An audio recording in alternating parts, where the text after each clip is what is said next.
A country starts a war. A government threatens another country. A leader breaks international rules. And then the news says sanctions were imposed.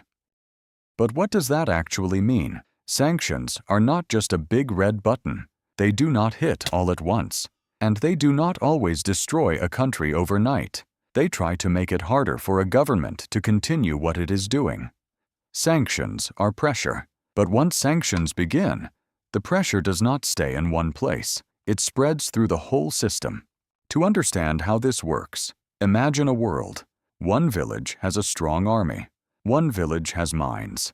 One village has food. One village has technologies. At first, everything looks normal. Carts move between villages. Factories keep working. Markets stay full. No village has everything by itself. One needs tools, other needs food, and some need both.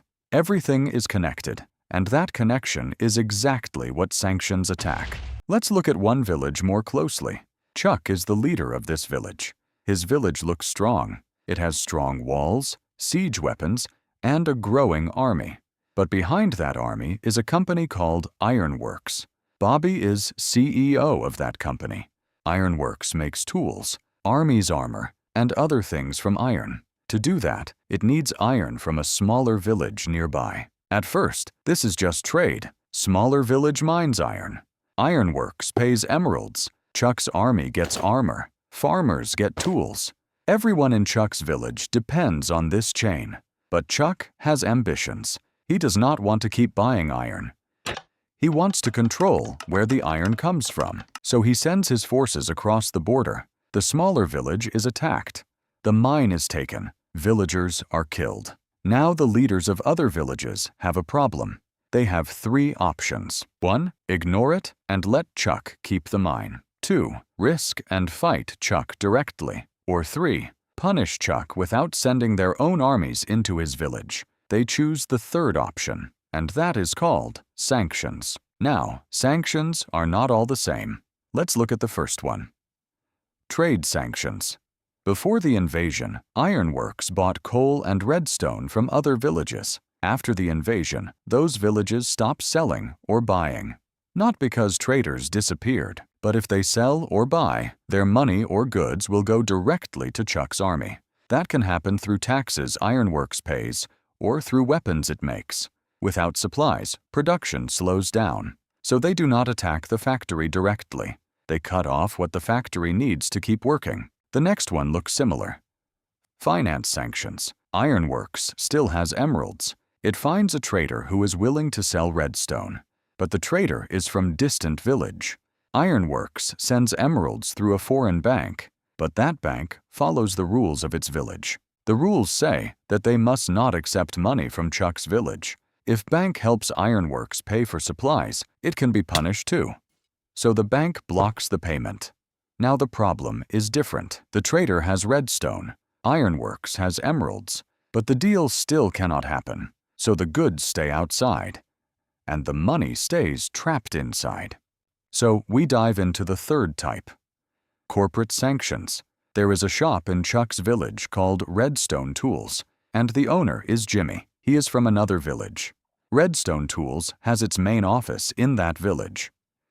Chuck's village is one of the places where they sell product. Before the invasion, this shop helped everyone.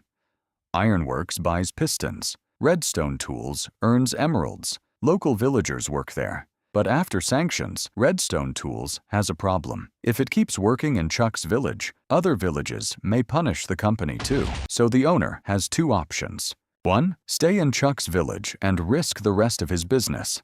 2. Close the shop and leave. Obviously, second option is better. The shop closes. Ironworks loses one more supplier. Local workers lose their jobs. The last type that we will discuss is travel sanctions. There is a villager from Chuck's village called Max. Every summer, Max visits a coastal village. He eats exotic food, rests near the water, and spends his emeralds in local shops.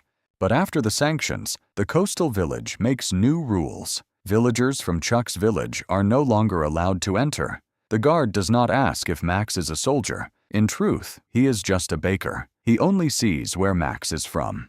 So Max turns back, and Chuck's village becomes more isolated. After all of this, Chuck's village does not collapse the next morning. It tries to replace what it lost.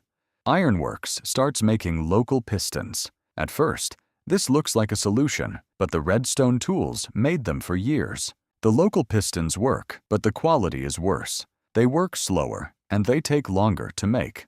But even if Ironworks learning, it is learning under pressure. So if we started talking about the pressure does not hit everyone equally. There is a villager in Chuck's village called Clara. Her son is sick.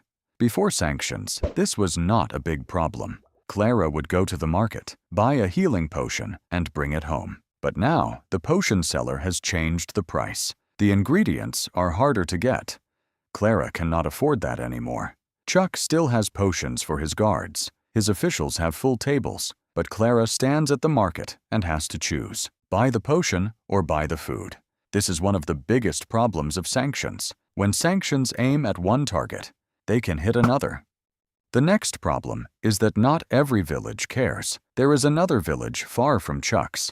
Let's assume its leader is Piggy. Piggy knows that Chuck killed villagers. He just does not care. It could be because they are family, or maybe because Piggy care only about business. Maybe Piggy could have less resources to provide Chuck with.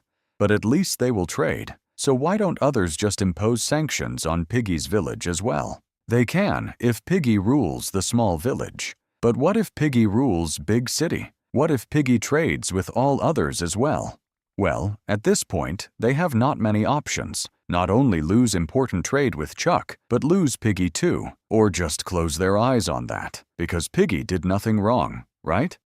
Let's go back to Chuck's village. Chuck knows that his villagers are not really smart. He knows how to return some damage. Chuck gathers village and starts his speech. Look around. Your lives are harder now. Outsiders want you to blame me. But ask yourself, if they care about peace, why are they hurting your families? If they care about justice, why are they making your children suffer? This was never about peace. This was about control. They want us weak. They want us divided. So let's stand together. Trust our village. Trust our guards. And do not bow to outsiders. The villagers listen, and some of them even believe him. To sum it up, and make it even more easier, we can imagine that Chuck is riding a cart. His road is straight. Unfortunately, sanctions cannot fully stop Chuck. They can add to this road some obstacles or give that road different direction, but eventually, every road comes to an end.